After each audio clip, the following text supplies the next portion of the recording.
Shalom. First and foremost, I want to give all praises, honor, and glory to Yahweh, Bahasham Yahweh Shai, Bahasham Racha Kodesh. Double honors to the elders and the apostles of Great Millstone, and peace and blessings to the elect. And today we're going to go into the book of Ecclesiasticus, the 33rd chapter. There shall no evil happen unto him that feareth the Lord, but in temptation, even again, he will deliver him. See, so those that fear the Lord will deliver them, even out of all kinds of temptation. A wise man hateth not the law. So this real quick. Yeah. But he that is an hypocrite or ungodly therein is as a ship in a storm. See, a wise man doesn't hate the law or instructions of the Lord. But he that is an hypocrite or ungodly, they're like a ship that's in the middle of a storm, tossed to and fro, about to be cooked. A man of understanding trusteth in the law, and the law is faithful unto him as what? As an oracle. Okay, the GNTD says, if you are wise, you will believe in the law, you will find it as reliable as the sacred lots.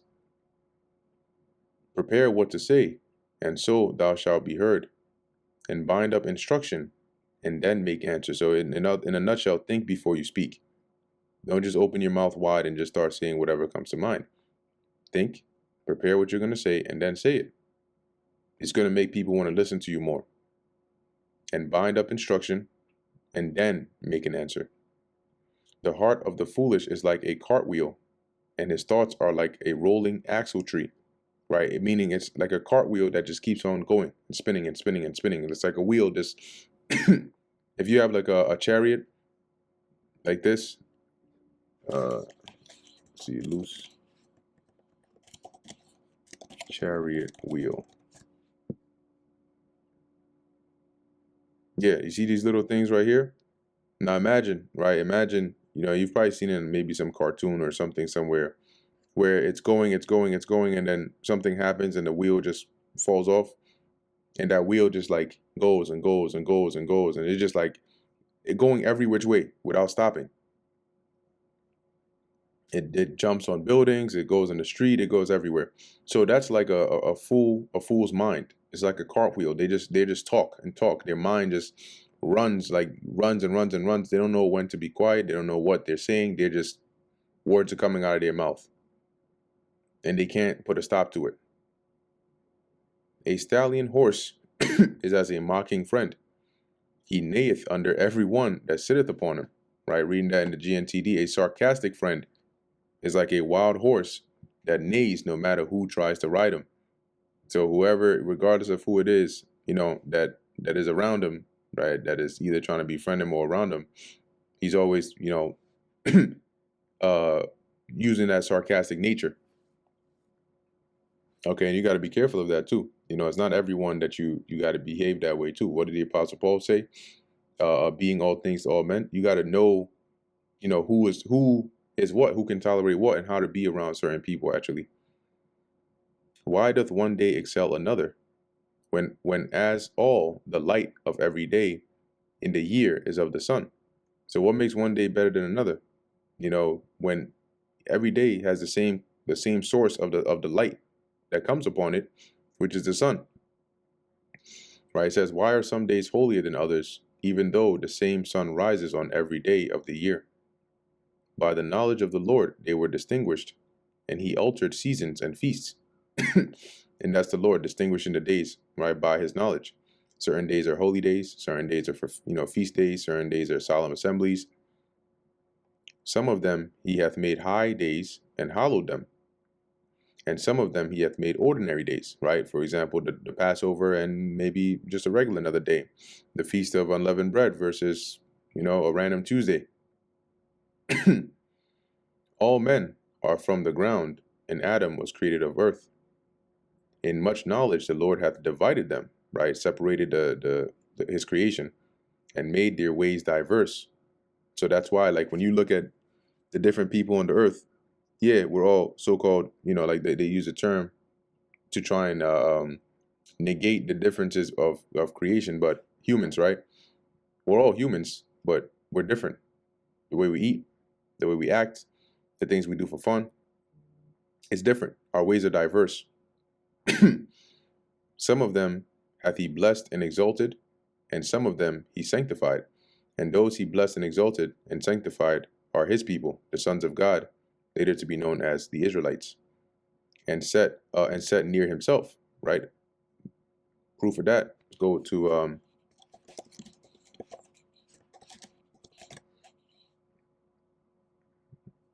Deuteronomy 4:7. Find out who those people are. And this is what Moses told to Israel. Right? Deuteronomy 4:4. But ye that did cleave unto the Lord Yahweh your God are alive, every one of you this day. Behold, I have taught you statutes and judgments, even as the Lord Yahweh my God commanded me, that ye should do so in the land whither ye go to possess it, which is the land of Canaan. Keep therefore and do them, for this is your wisdom and your understanding in the sight of the nations, which shall hear all these statutes and say, surely this great nation is a wise and understanding people. What nation is there so great, who hath God so nigh unto them, as the Lord Yahweh our God is in all things that we call upon him for? So when you go to Ecclesiasticus 33 and 12, it says some he set near himself. So who are those? The Israelites. But some of them hath he cursed and brought low. And so who are the cursed of the Lord? Let's go to the book of Isaiah 34. This is Isaiah chapter 34. Let's see, verse 5. For my sword shall be bathed in heaven. Behold, it shall come down upon Idumea, which is referring to Esau or Edom, or the Edomites, and upon the people of my curse to judgment. So they are the people of the Lord's curse. He said he would have war with Amalek from generation to generation. See, so some he hath cursed and brought low, and turned out of their places, as the clay is in the potter's hand, to fashion it as at his pleasure. So the potter can decide how he wants to fashion the clay into whatever vessel he wants, right? So man is in the hand of him that made him, which is the Lord, to render to him as liketh him best. So there's some the Lord wants to be rulers of the earth, his chosen people. If that's what pleases him, that's it. And there's some he has made vessels of wrath fitted for destruction, dealing with the Edomites. Then that's so be it. Good is set against evil, and life against death. So is the godly against the sinner, and the sinner against the godly. Now, when you look at this on a nationalistic level, the godly and the good is Israel, the evil is Esau. But when you look at it on a granular level, the godly really comes down to the elect, the chosen of the Lord, and everybody else is likened on to being a sinner, even including the wicked of our people. So look upon all the works of the Most High, and there are two and two, one against another, right? Everything is in pairs, male, female, good, bad, fat, skinny, tall, short, right? Everything has its complement. I awaked up last of all, as one that gathereth after the grape gatherers. By the blessing of the Lord I profited. One that gathereth after the grape gatherers is like you're last. When there's the gathering, right, during the harvest, you have the main time when everybody's gathering, and you come in after them when everybody has already gathered. What's in there, the little you can find, you pick up. That's like being last, right? That's why he said, I waked up last of all, as one that gathereth after the grape gatherers. By the blessing of the Lord I profited, and I tread my winepress like the gatherer of grapes. See, so he's saying, like, through the blessing of the Lord, I was still able to gain, some, and I was still able to tread, the grapes that I gathered in the winepress, to get get my wine. So like us, for example, even though the Lord has woken us up in these last days, he still blessed us to where we're still profiting, right? We're still prospering and benefiting. And he's going to increase that, right? We're going to have an abundance. Consider that I labored not for myself only, but for all them that seek learning. Hear me, O ye great men of the people, and hearken with your ears, ye rulers of the congregation. Give not unto thy son and thy wife, thy brother and thy friend power over thee while thou livest. So don't give your son, your wife, your those that are around you, even your loved ones, power over you. Don't give them the means by which, you are now at their mercy. It says, and give not thy goods to another, lest it repent thee, and thou entreat for the same again. See? So if you give in wisdom, right? Give what you can afford to give. Don't go and give everything away, and now you got to go back and ask for it again. As long as thou livest and hast breath in thee, give not thyself over to any. Right? Don't do anything that's going to give somebody power over you and make you basically at their mercy. For it is better that better it is that thy children should seek to thee than that thou shouldest stand to their courtesy. What that means is it's better that your children depend on you than for it to be vice versa. Right? For you, it's better that you provide for them. In all thy works, keep to thyself the preeminence. Leave not a stain in thine honor. Right? That's through folly, through lack of wisdom, through a bad decision. You lose everything, and now you have to be begging or at the mercy of everybody else around you. You don't want that. Let's look at that word preeminence.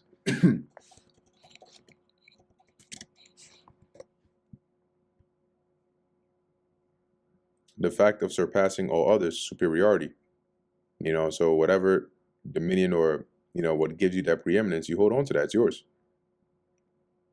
At the time when thou shalt end thy days and finish thy life, distribute thine inheritance. That's your will.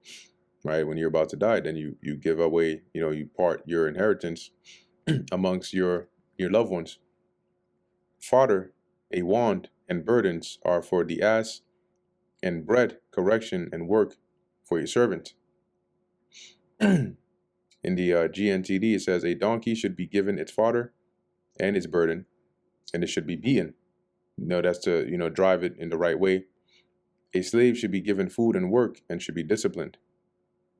If thou set thy servant to labor, thou shalt find rest. But if thou let him go idle, he shall seek liberty. Yeah, if you got a servant and he's not working, he's gonna want to seek. He's gonna find means to plot his escape, right? To seek liberty. A yoke and collar do bow the neck. So are tortures and torments for an evil servant. So it says you can use a harness and a yoke to tame an animal, and a slave can be tortured in the stocks. This is for correction, for discipline. Send him to labor, that he be not idle. So give him work to do. For idleness teacheth much evil. Because when they're just there and they don't have anything to do, that's when the mind starts to devise. That's like what Pharaoh was saying, concerning Moses. See, from his perspective, he's like, oh, okay, so you must not have enough work to do for you to be coming here, talking about let my people go. In his sight, it was like we were being idle, now coming up with evil thoughts to say, okay, now we want to be free. Set him to work as is fit for him, and if he be not obedient, put on more heavy fetters. He says work is what he needs, and if he won't obey you, put him in chains. But be not excessive toward any, and without discretion do nothing. Right? Don't be too severe with anyone, and never be unfair. Right? Always use discretion. You want to avoid a case where, you immediately you go and outburst against somebody and you find out you're wrong. I mean, that's not going to be a good look, right? If thou have a servant, let him be unto thee as thyself, because thou hast bought him with a price. So take good care of him. Treat him as you would want to be treated, because, you spent money on him. If thou have a servant, entreat him as a brother, for thou hast need of him, as of thine own soul. See, because you have a servant and you need that servant to serve you, so treat him well. If thou entreat him evil and he run from thee, which way wilt thou go to seek him? You'll never find him.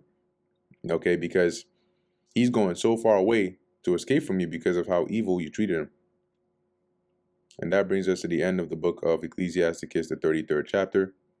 Lord willing, that was edifying to the elect. In closing, I want to give all praises, honor, and glory to Yahweh, Bahasham Yahushai Bahasham Rakha Kodash. Until next time, Shalom.